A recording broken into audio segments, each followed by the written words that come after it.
Here are the top 5 sports nutrition questions I get from athletes as a sports dietitian. One of the most common questions I get from athletes is, what should I be doing so I don't feel sluggish, and what can I be eating to help increase my energy levels? Before training, I recommend having a fueling top-off to kind of top off your energy stores and make sure that you have energy available during your training session. Like I just mentioned, you want to make sure that the food is easily available and easy to digest. The most easy to digest nutrient is going to be carbohydrates. I like to give an easy guideline of about 1 gram of carbohydrate per minute is what your gut can digest. This looks like about 30 to 60 grams of carbohydrates about 30 to 60 minutes before training. Some examples of this are the dried mango, which is about 36 grams of carbohydrates per serving, or a banana that's 30 grams.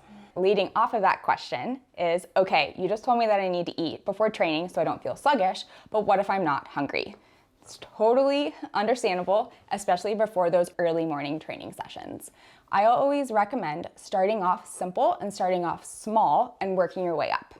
If you're not used to eating before training, I recommend starting off with a liquid, maybe like some apple juice, or you could start off with an applesauce and slowly work your way up to solid food. So we've prioritized fueling before, we've increased our energy, we've gone through training, we've maximized our performance, we got our great performance results, and now it's time to make sure that we are refueling and helping build and maintain that muscle mass that we worked so hard to get. After training, you want to make sure that you're providing carbohydrates and protein to help recover properly. I like to recommend a ratio of 3-to-1 carbs to protein. This looks like 60 grams of carbohydrates and 20 grams of protein, which is the palm of your hand. After your workout, I recommend having that 3-to-1 ratio of carbs to protein to help kickstart recovery and prevent soreness. Additionally, after training, you could add in some anti-inflammatory fats to further reduce your soreness. Some of my favorite are avocado, chia seeds, and salmon. And the last question I get is, do I need to eat after my workout if I'm not hungry? For elite level athletes, the answer is yes. I recommend eating ASAP, or as soon as possible.